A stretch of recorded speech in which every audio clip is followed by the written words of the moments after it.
So here we go. Good morning, good afternoon, good evening, everyone, wherever you happen to be in the world today. Welcome one and all to Coffee Talk. It is time once again for Coffee Talk Live. That is right, where we will be having some discussion about what is going on in the world today. We'll take a look at some clips from the news, have a little bit of dialogue with those of you who are able to join us for the live portion. And of course, if you are listening somewhere else and you would like to join the live portion, you can find us Monday through Friday at 2 p.m. Eastern Standard Time on YouTube, on Coffee Talk and Prepper University. And the monikers for that are at Coffee Talk Live and at Prepper University. You can also find me on X at Coffee Talk Chat and fistfulofradio.com, podcasting out of Atlanta. As we get ready to jump off, being joined by two felines today. I've got Miss Kitty sleeping in the chair behind me. Some of you can see her. And then Granny Smith is on the floor next to me here. Her you can't see. Little Miss Granny Smith. As I go ahead and sound off, I'll say hello to some of the people that are able to join us for the live portion. I see Helter is here, as well as Dragon. Donna Beaver, who reminds us, thumbs up, like, and share. Please do. Kimberly is here. Brian is here. Magic Mirror sees you all. As we, who remembers that reference? Where's Magic Mirror from? Let's see who's paying attention. And I do, of course, try to read through as many of the comments as is reasonable for the benefit of those of you who are listening and not able to see what is going on here. Not able to see what is going on as we get ready to jump off here. And the first article, I believe, is going to be a Reuters article, as we are in day four of the retaliation against the Hez, as I call them. I don't say the entire name because ScrewTube gives me a hard time about simple things like that. I can't. That's why I say C virus instead of what it's supposed to be. Yep. Jeff and Kimberly said romper room. That is correct. Magic Mirror. Who do I see? And then she would just say random names that could be anybody. I see Susan. And if you were Susan and you were sitting there, you're like, oh my God, she can't see me.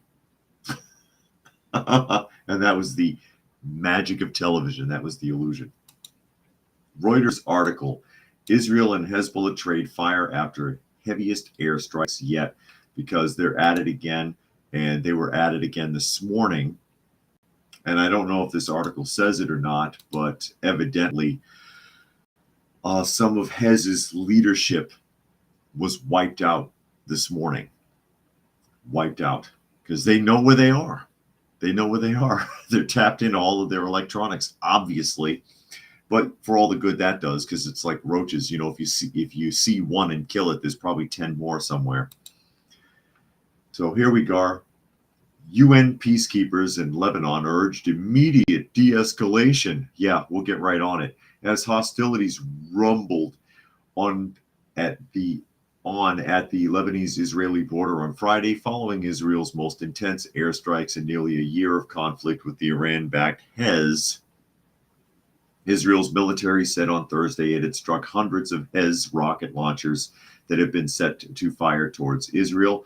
And Hez, they've been firing rockets at Israel forever. So we know that. That doesn't surprise me. In what security sources in Lebanon said was the heaviest such attack since hostilities began last October. It's been a lot longer than that. Ignited by the Gaza war, the conflict has intensified significantly this week, with Hez suffering an unprecedented attack in which pages of walkie-talkies used by its members exploded.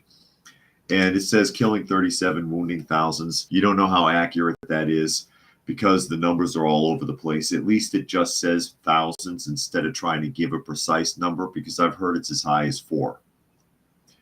The batteries of the walkie-talkies were laced with a highly explosive compound known as PETN, a Lebanese source familiar with the device's components told Reuters. Okay. The way the explosive material was integrated into the battery pack made it extremely difficult to detect, the source said. That is some amazing spy grade crap right there. That is serious espionage to be able to pull that off. The UNIFIL peacekeeping forces in South Lebanon said on Friday morning that the previous 12 hours had seen a heavy intensification of hostility across the Lebanese-Israeli border and in its area of operations, because Lord knows that's what we need, UN blue hats down there to tell everybody to calm down. We are concerned, quote, at the increased escalation across the blue line and urged all actors to immediately de-escalate. UNIFIL spokesman Andrea Tenenti told Reuters, referring to the line that delineates the border between Lebanon and Israel. It says Israeli airstrikes on Friday hit at least 3 villages in South Lebanon, according to security sources in Lebanon and Hezbollah's Al-Manar television, which broadcasts footage of a cloud of smoke rising from one of the attacks. No immediate comment from Israel. Good. They shouldn't tell anybody anything. You know what was really interesting about the attack yesterday morning? And I'm pretty sure I had mentioned it at the time. It was almost timed perfectly, because when their supreme commander, or whatever the hell they call him over there, was live on television talking about how this is a declaration of war, right then when he was live is when the bombing raid happened. And you could see people filming, watching the TV, and then you hear rumbling, and then the TV starts shaking. And I was like, oh, that's just perfect timing. That is perfect timing. So this is 4 days in a row. 4 days in a row. Israel still has not claimed that they were responsible for the pagers or the walkie-talkies. So it's not known for sure, although you can suspect. I don't know if that was the best strategy. I would think if it was me, I'd have done the bombing raid first, because then everyone would have been called to action. You know what I mean? Bombing raid, pagers, and walkie-talkies at the same time, not one after the other, then another bombing raid during the confusion. That would have been my strategy. What do you think? And Chillin' Dave has joined us. Chillin' Dave has joined us. And I'm just waiting to see what happens next. Earbuds, anyone? Laptops? Wii controllers? Because that's some real deep infiltration to be able to pull off what they've done. That's incredible. That's the kind of stuff you would have expected from the CIA in the 1960s. Now all they do is frustrate and intimidate American citizens, it seems. CIA, FBI. I don't know if you saw, I don't have the article pulled up, but I had read it earlier that Congress has voted to give more authority to act to the Secret Service because of their recent failures. And I'm like, do they need more authority? Do they need more permissions? Do they? I mean, don't they just have to do their job? It's because of a lapse in their structure that there have been problems, not because they need more authority or they need more permissions or anything like that. So what are you voting for? It's another non-issue. I hate when they do that. Chilling Dave says electric toothbrushes, anyone? Maybe blankets contaminated with smallpox. Too soon? Too soon? Yeah. Anyways, while we're talking about government,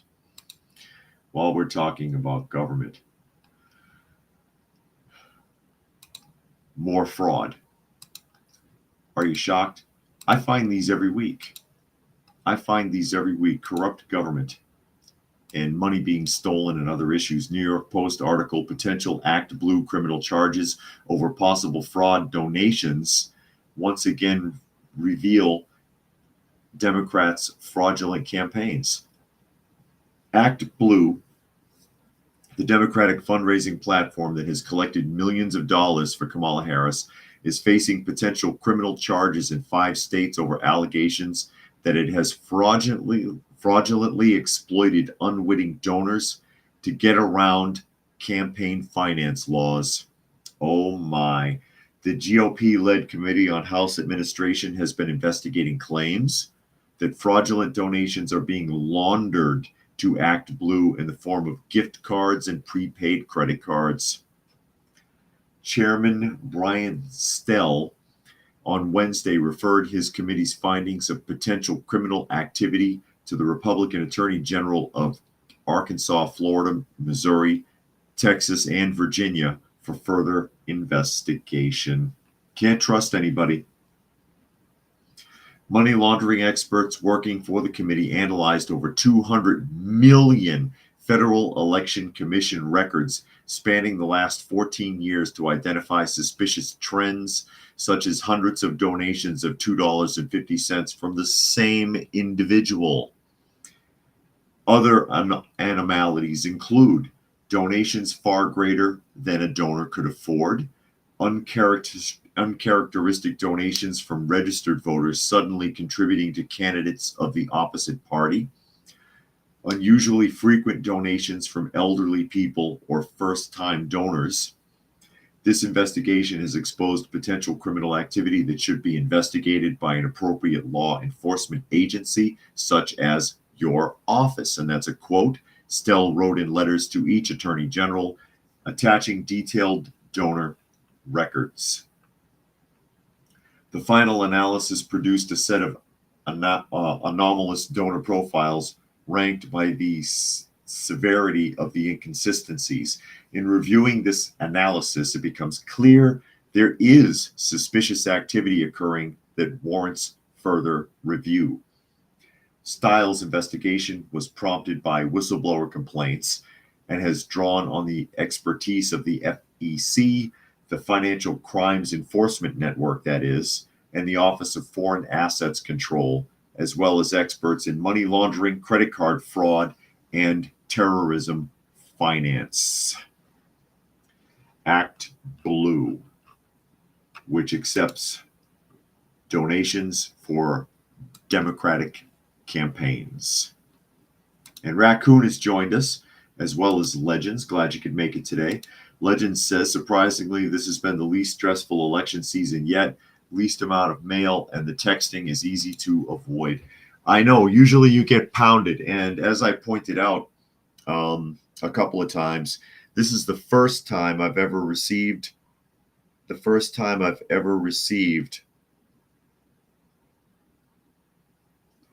Republican mail. I've never received Republican mail before, ever, in Georgia or Illinois. What's wrong? What's wrong, Granny? Why are you climbing up my leg? Come here. Sorry, cat distraction. Granny Smith, everybody. There she is. There's Granny Smith. She's a fat little monkey. She's not monkey, though. Hi, Granny Smith. What's wrong with you, darling? But yeah, Act Blue being investigated for money laundering and fraud now. Under investigation in 5 separate states because of questionable donation practices. Remains to be seen. And these are the people that fund Biden, Harris, any Democratic senatorial run, things like this. Does it surprise anyone that there are allegations of money laundering? Does it surprise anyone that there could be fraud within an electoral campaign? What do you think, Granny Smith? You think it's fraud? It's all right, girl. I'll put you back down. You want to go back down? Because I can't hold you all day. I've got stuff to do. Tuck has joined us. Glad you could make it. And just in case says hello to Granny, as well as Kimberly. What a pretty girl. Yeah, she's a sweetheart. She is a sweetheart, and she's gone from being an outdoor animal because she had never been indoors before. Before we got hold of her, she had never been inside of a home. And once we got her in here, she would not leave. She would not leave. She decided this is the life for her. And she spends all of her time watching the bird feeder in the kitchen. Legend says a lot of Kamala Harris signs in my neighborhood, and yeah, I hope she loses. And Tuck says, are some of the clowns at the Act Blue Circus finding out they're useful idiots? Probably. But you don't get like 900 donations from one person, all for $2.50 a piece. That's very suspicious. That's something weird going on. And they have a lot of evidence of things like that. And it's going back 14 years with Act Blue. 14 years of very unusual transactions that no one ever bothered to look at before. And now they want a full investigation. And Kimberly says they're seeing in the news they want to hand count the ballots. Yeah, we'll be back to like when Bill Clinton won and they were counting taggets. Taggets, by the way, are the little, when you punch a hole in a piece of paper, the little bit that falls out is called a tagget. While we're also taking a look at fraud committed by our government, we may as well talk about cover-ups. And this is a doozy. And this is a National Review article. National Review. Ex-Border Patrol chief says that the Biden-Harris administration forbade agents from discussing increasing terror threats. President Biden's administration instructed Border Patrol agents not to disclose to the American public the increase in terrorist encounters at the border. Former Chief Patrol Agent for Border Patrol's San Diego sector, Aaron Heitke, if I pronounce that correctly, says Thursday, so yesterday. Before Biden took office, Border Patrol agents in Heitke's San Diego sector typically arrested 10 to 15 special interest aliens, and we've talked about that a lot. A special interest alien and what that means. Or suspected terrorists per year. So 10 to 15 per year. That number spiked to more than 100 encounters per year after Biden took office and continued climbing throughout his term. Heitke testified during a House Committee on Homeland Security hearing. Once word was out, the border was far easier to cross. San Diego went to over 100 SIAs in 2022, well over that in 23, and even more than that registered this year. These are only the ones we caught. At the time, I was told I could not release any information on the increase in SIAs or mention any of the arrests. He added, the administration was trying to convince the public there was no threat at the border.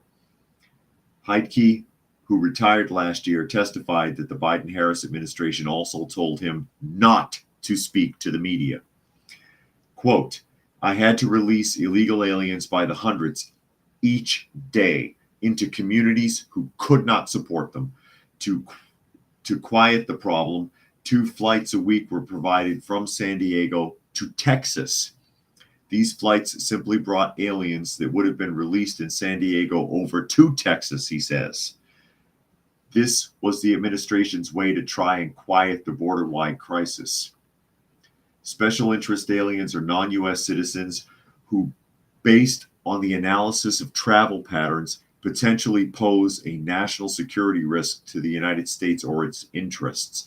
And by travel patterns, it's a nice way of saying what country they came from.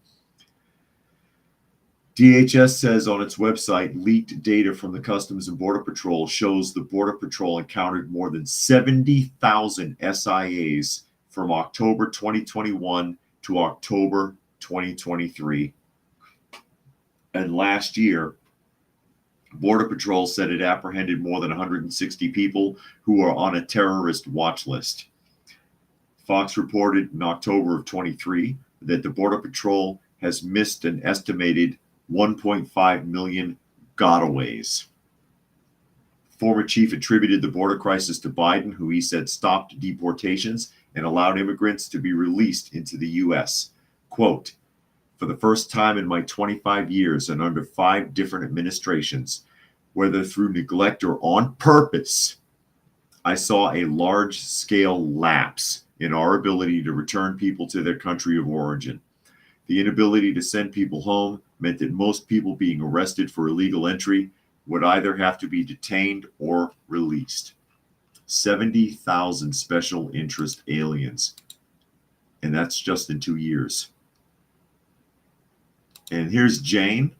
Jane is joining us, as well as Cyberjack Sr. Glad you could make it. You don't know if you got to see Granny Smith there. 70,000. We talked about that before. And a special interest alien is an alien or an illegal alien, a border crosser, who is a potential criminal up to and including terrorism.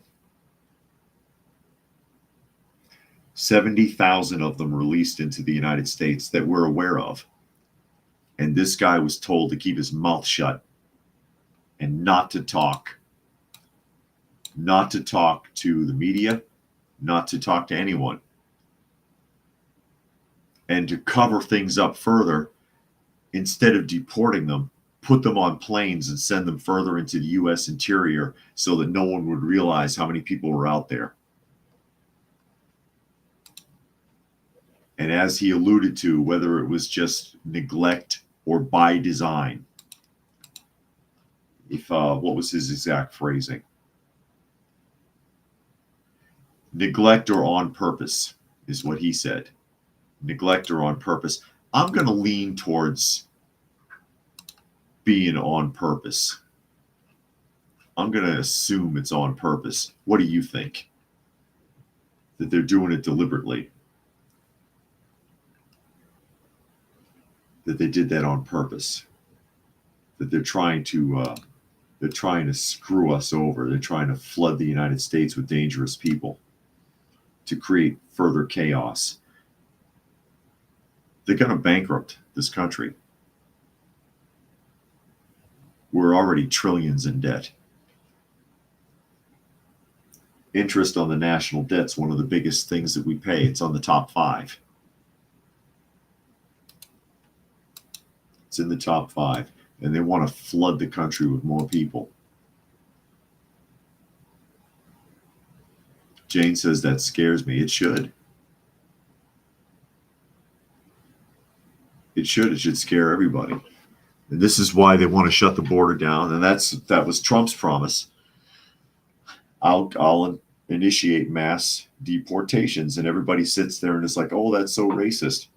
No, that's protecting your country. And that should be your first priority. Yeah, okay. It's nice to give people a chance and let them come into the United States if they want to be part of the United States. That's not what's going on here. This is an invasion.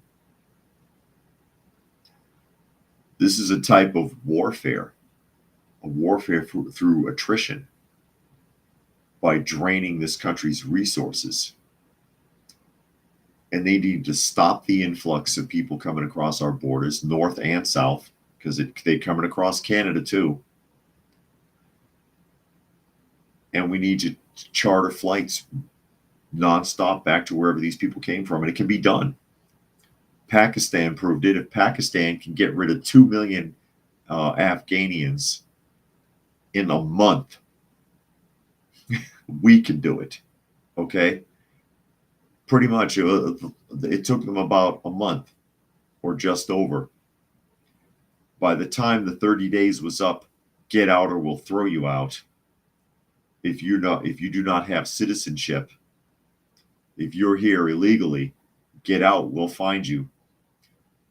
And I think by the time they got close to the deadline, there were caravans miles long, and more than 1.5 million people had already crossed the border. They were running. scared to death of Pakistan. If they can clear people out, we can. We've got more resources than they do, for sure.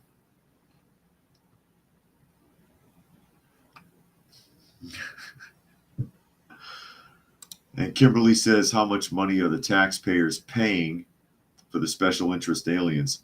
Too much, because I bet you half of them collecting welfare, at least. I'm being generous there. And Fluke Man has joined us.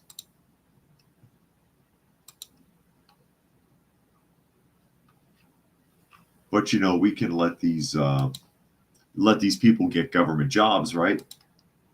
You want them to work for the government? I'll give you an idea how that looks. Daily Caller article.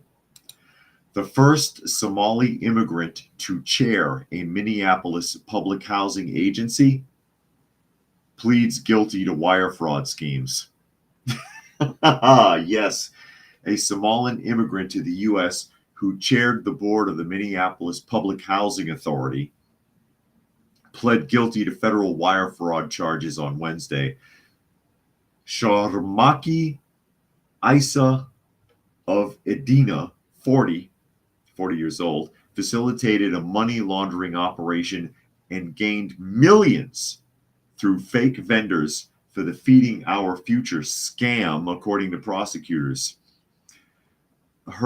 His 4 co-defendants have trials set for November. ICE's actions caused the Minnesota Department of Health and FOP sponsors to expend over $7.4 million in funds from the Federal Child Nutrition Program, court documents have said. ISA and the others ran shell companies. Okay, they ran shell companies, that should have had a comma there, to acquire money from the FOP operation, enabling them to purchase assets like real estate, prosecutors claimed, according to the outlet. And of course, that is the Feeding Our Future government program for food distribution. The Minneapolis City Council confirmed Isa to his position as chair in 2019, making him the first East African and first person not born in the United States to hold that office. Insight News reported he was also the first Somali immigrant to direct a U.S. public housing agency's governing board. The money laundering scheme resulted in the federal government losing, get ready for it, $50 million. $50 million this guy scammed out of the public food assistance program, according to the assistant U.S. attorney, Matthew Ebert. The money laundering scheme resulted in the federal government. I read that. Sorry, I lost my place. Isa was charged with wire fraud, money laundering, and conspiracy, according to a Department of Justice press release. He used money meant for low-income children to purchase a $700,000 house. Must be nice.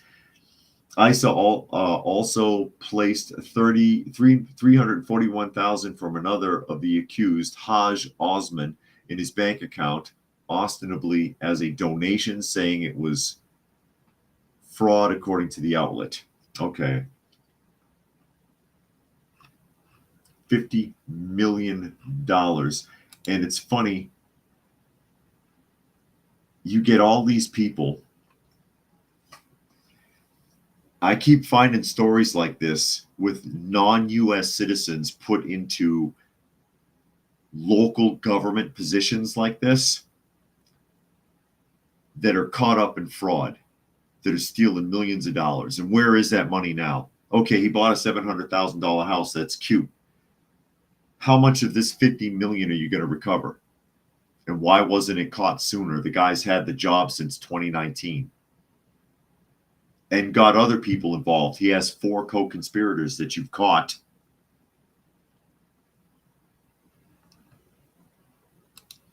Tuck said he sure fed someone's future, not many Minnesotans, though.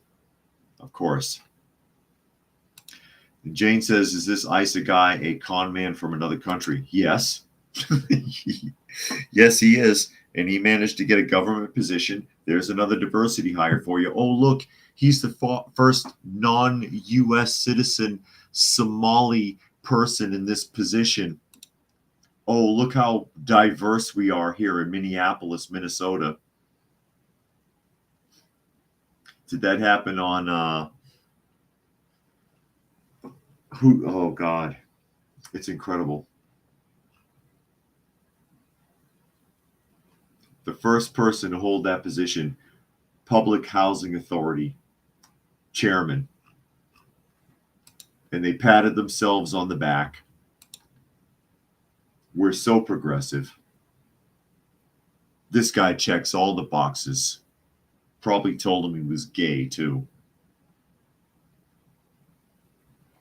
And look what happens. And how many times have I read a story like this?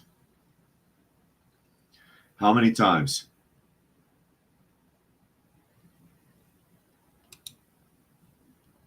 You think they can't see it coming? Oh, this time it'll be different.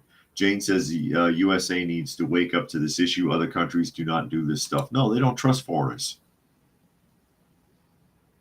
They don't trust foreigners.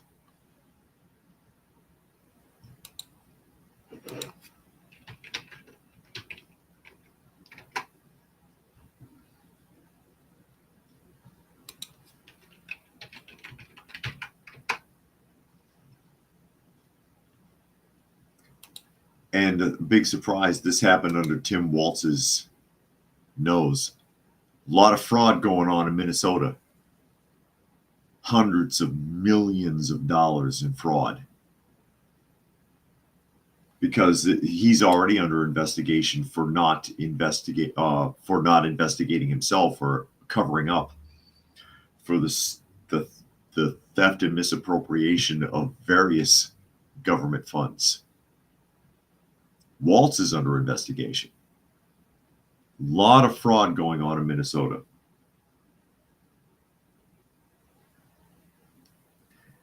And it just goes on. Yeah, you keep hiring those diversity hires. You keep patting yourself on the back. You keep checking those boxes. You're not helping anybody. You're not helping anybody. It's absolutely incredible. And Tuck says Tim Waltz is a Chinese Communist Party agent.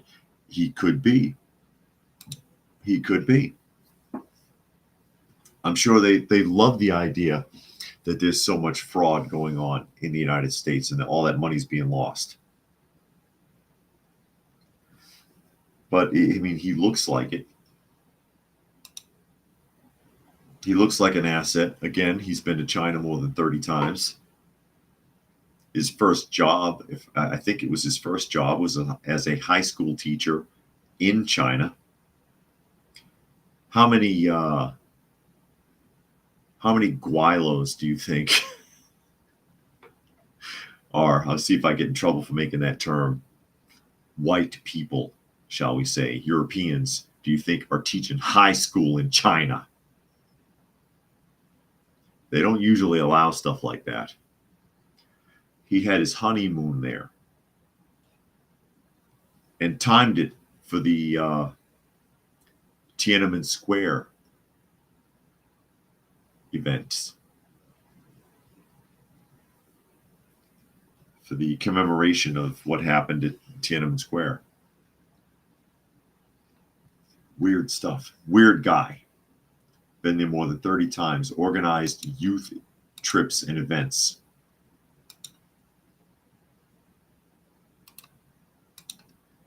China, who interferes with everybody. You think the U.S. is bad. China, who counterfeits everything. Counterfeit rice. They make counterfeit rice. It's made out of vinyl. Have you seen this? And counterfeit cooking oil. Counterfeit cooking oil. You know what else they counterfeit? You'll love this. New York Post article. Chinese zoo admits that his pandas are painted dogs.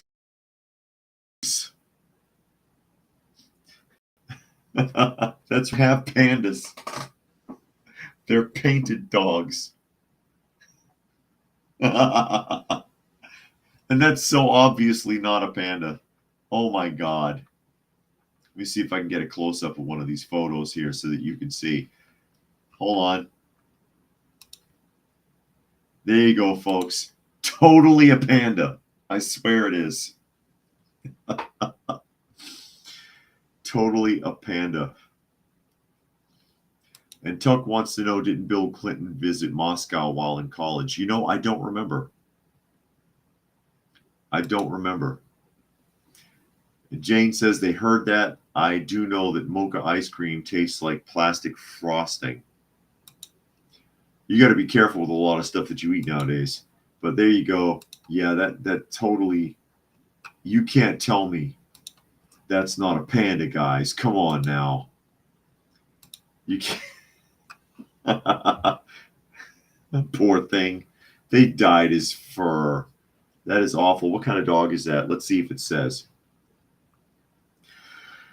Zoo goers in China have been left outraged after discovering the so-called pandas they were cooing over were just painted dogs.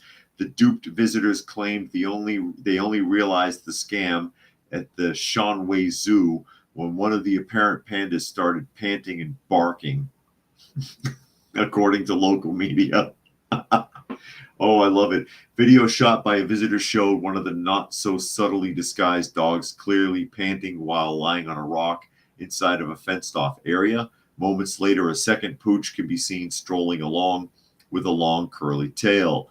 The zoo initially tried to wash its hands of the sham by bizarrely claiming the animals were a breed of panda dogs. It later came clean and admitted it had just dyed 2 chow dogs, a breed of Spitz that is popular in northern China. Poor things. Visitors demanded money back. It isn't the first time that a Chinese zoo has had to face backlash over a similar counterfeit, with a group of fake pandas discovered at the Taizhou Zoo in Jingzhou province in May. Zoo officials there dyed the faces of several chow dogs and put them on display. Oh my God, I hope the dogs are at least treated well. Lucky says a barking panda. There you go. Well, if you've never seen one, you wouldn't know the difference. I guess you're not supposed to know. Pandas are fat little things. They're not as big as other breeds of bears, but they are fat because of all the bamboo they're digesting. Oh my God. Oh, I love it. I love it. Jericho says, crazy how in my day elementary kids wanted to be president or some form of politician, and me personally, that was never my dream. And we see this now, and it's like, damn, these kids wanted to be a part of this stuff. Dreams shattered. It's all right. None of those kids who wanted to be a politician made it anyways, I'm sure. Fluke Man says, Gavin Newsom signed a new law to ban parody but allows real lawlessness. Let that sink in. I saw that. I don't know if that ratified. I don't know if that cleared. He doesn't like memes, especially if they make fun of him. And that's really what this is about, is he's being personally attacked by memes, so he wants to ban it. Talk about ego. Talk about freaking ego. Unbelievable. And Lucky says, if it barks, they eat it. Probably. They might have ended up on the menu. That's sad to say. And Hasdrubal has joined us. Glad you could make it. And Jane says, oh, Jane's talking to someone else. I don't want to run over anybody's side conversations. I just thought this was funny. I mean, they're even counterfeiting the animals in the zoo. As if there wasn't anything left to bootleg or counterfeit in China. Fake pandas. If they'd stop kidnapping and eating the damn things, they'd have pandas for the zoo. They'd have them because they think that if you eat pandas' paws, their peds, it's called a ped, that it'll make you stay hard longer. I'm not kidding. They'll eat anything over there, and they think all kinds of crazy stuff. It's really stupid. And everything has something to do with libido. Powdered deer penis. Libido. You should hear some of the stuff they come up with. It's like, does everybody there have like ED, or what the hell's the problem? Oh my God. Well, that was a New York Post article. But we're going to jump to New York and take a look at a New York Daily News article.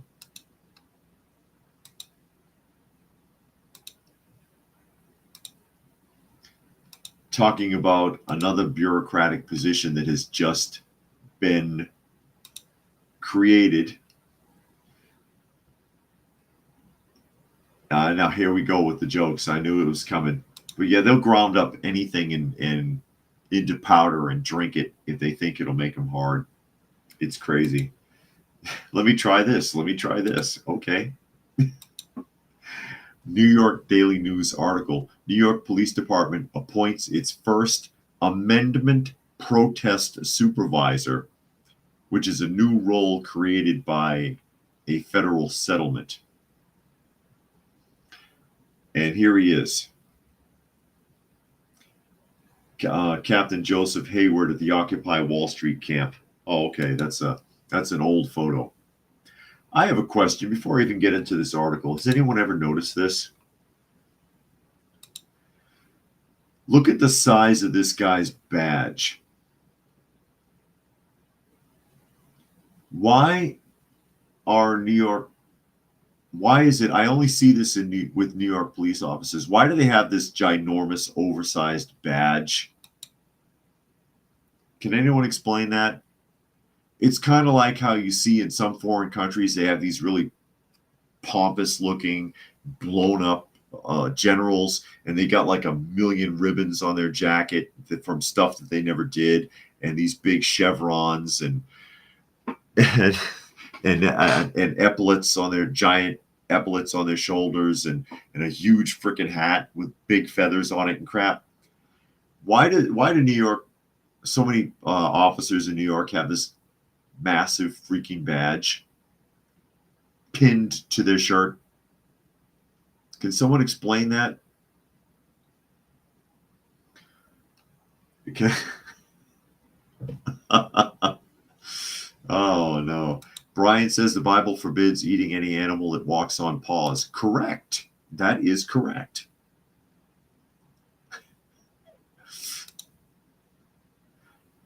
And Tuck says ostentatious authority symbols. I guess.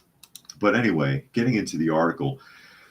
A New York Police Department inspector has been tapped to become the department's first amendment protest supervisor. That's the job title, the First Amendment Protest Supervisor.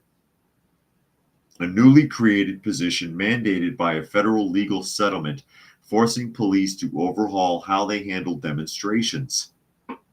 The settlement was reached last September after talks between the city, various lawyers and advocacy groups, and State Attorney General Letitia James, who has sued the New York Police Department, accusing the nation's largest police force of various abuse during the Floyd protests that roiled the city years before. Before taking on the new position, New York Police Department Inspector Joseph Hayward spent the bulk of his 25-year career in Brooklyn and Queens, and has been cited 15 times for excellent or meritorious police duty. Aw, did he get a certificate? Did he get a certificate? Says congratulations. Inspector Joseph Hayward, and it has a little thumbs up and a gold star. He was accused of using excessive force during a November 2011 confrontation between police and Occupy Wall Street protesters. Was that long ago? Good Lord. Brent Schmidt said he was watching police clear the park when Hayward captured in a Reuters photo, pinning Schmidt to a fence with his left hand, struck him repeatedly with a baton. Schmidt sued and received a $15,000 settlement. It couldn't have been that serious if he only got $15,000 for getting beaten with a nightstick. He had to have done something. Oh, I love this, though, because basically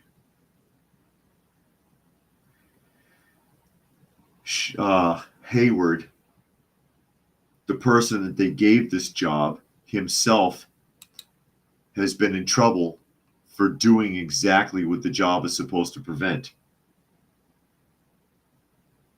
How's that for irony? Lucky says, I'm sure he's in better shape now. The same reason courthouses are so big, right here. There you go.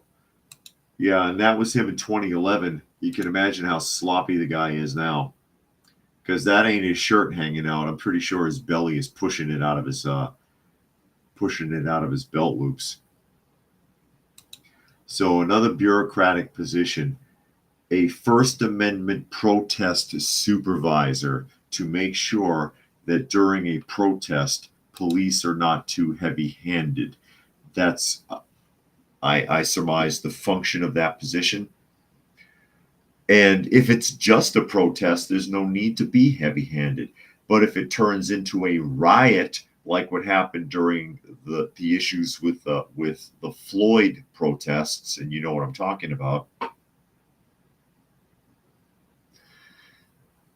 you have to meet force with equal force, at least. And if you go from protests to full-blown riot, and you are endangering businesses, innocent individuals, public property that's funded by taxpayers, then I'm sorry, you get what you came for. You get what you came for. If it's tear gas and fire hoses, then so be it. And I think it's amazing that people can tear up like that and turn around and whine and sue about it. And then, of course, their solution is to create more bureaucracy. More bureaucracy. The legal settlement creating Hayward's job calls for someone with the rank of deputy chief or higher to fill the role, but it isn't clear if Hayward will be promoted to get that rank. Yeah. The spokesman did say in a statement, however, the New York Police Department has re-envisioned its policies for policing protests to deal with unique scenarios. Just put a bunch of robots out there and let them do it, and then you can scratch off the liability. Unbelievable. What a bullshit title. First Amendment protest supervisor. First Amendment protest supervisor. Incredible. Some of the stuff they come up with. This is what your tax dollars are going to, folks. This is what you're paying for. This is what you're paying for. And it never ends. And then we're going to have to hire somebody to watch him, too. Just all the tax money you can spend. Help yourself. It's bottomless. Or is it? Or is it? There is a limit. There is a limit to how much you can bleed people for. And then there's just nothing left. There's just nothing left to take. And then what do? Jumping to ABC News, because Lord knows they can be trusted. Harris campaign says it did not use Trump campaign materials from Iranian hackers. I'm sure many of you have probably heard this story. Iran has been hacking. Some interesting bedfellows here. Iran has been hacking Trump's campaign, and it sent that information to the DNC. And it was found out. And now the DNC is like, oh, yeah, but we didn't use it. We didn't use any of that information. Why are Iranian hackers communicating with the Democratic Party?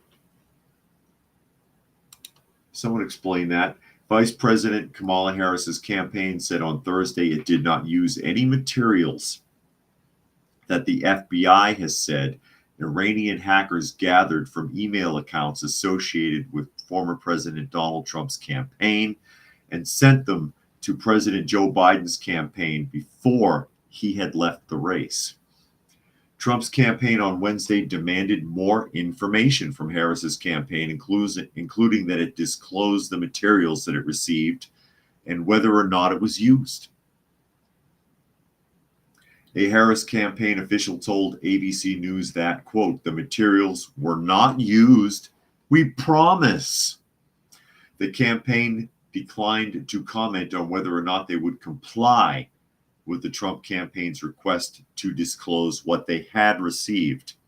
If you didn't use it, then you shouldn't have a problem letting them know what you received, and it shouldn't have been a leaked memo from the FBI that revealed this in the first place, unless you're being shady.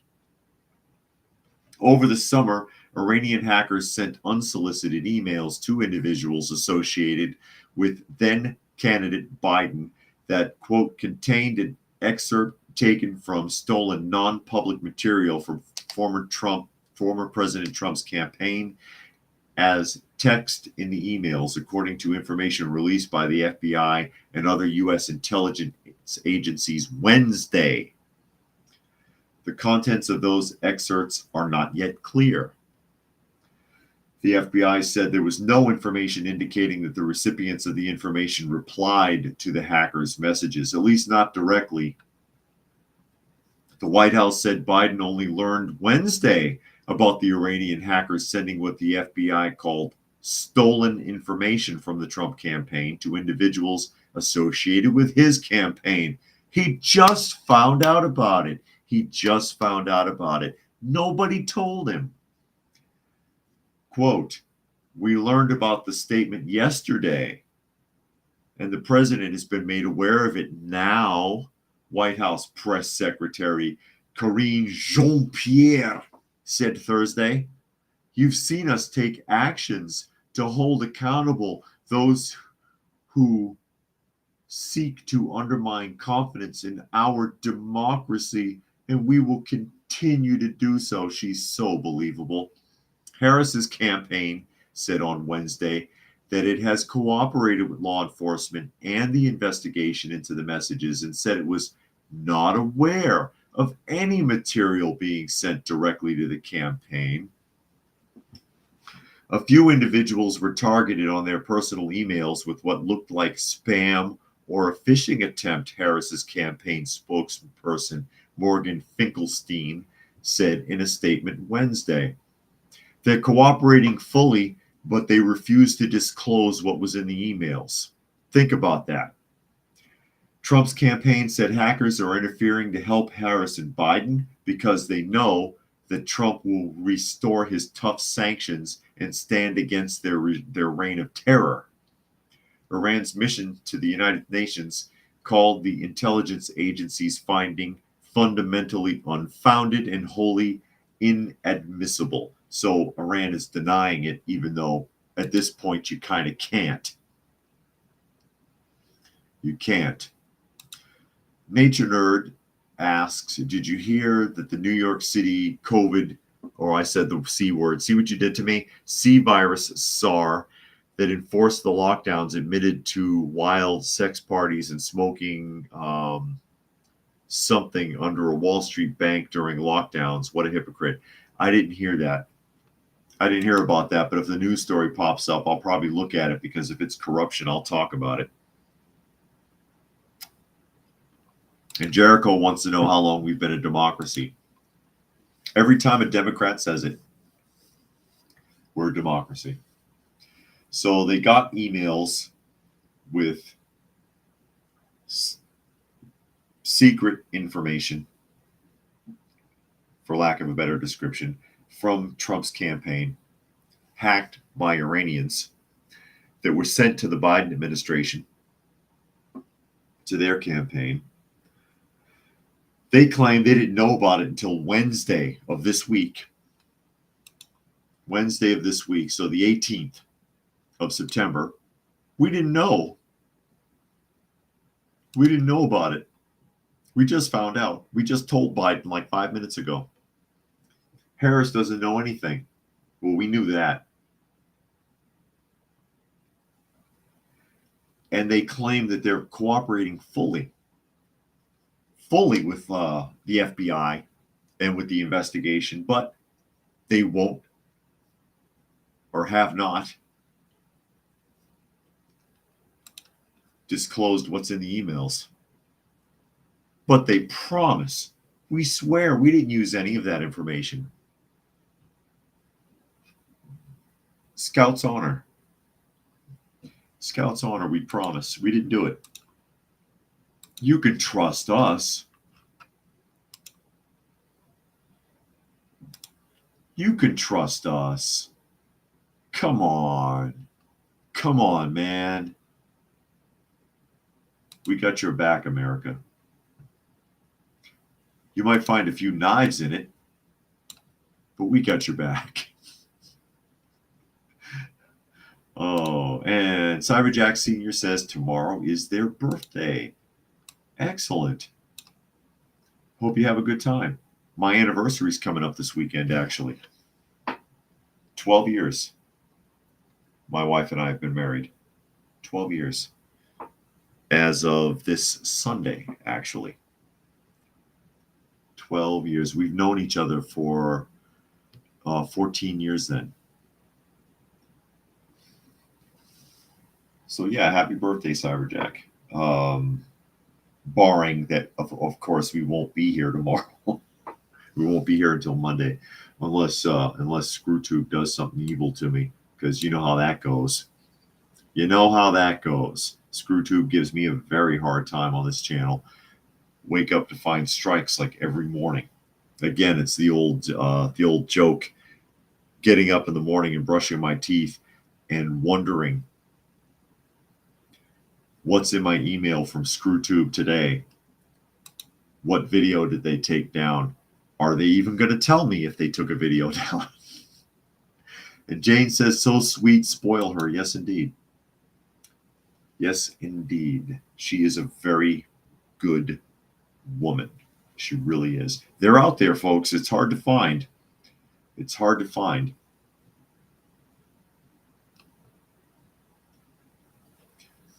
Hard to find.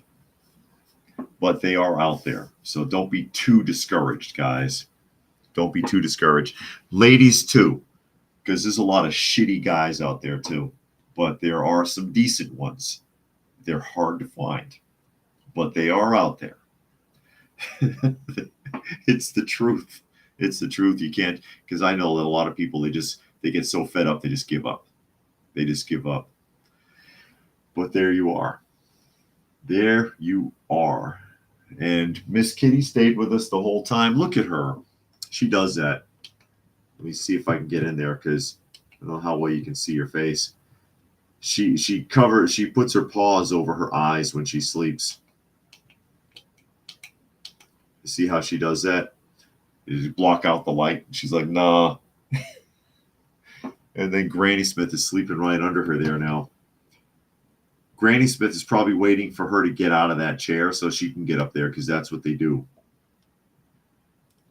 That's what they do. Lucky wants to know if she has a sister. No, I'm afraid not.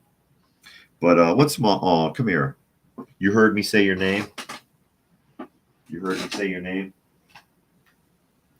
She was asleep. Here she is.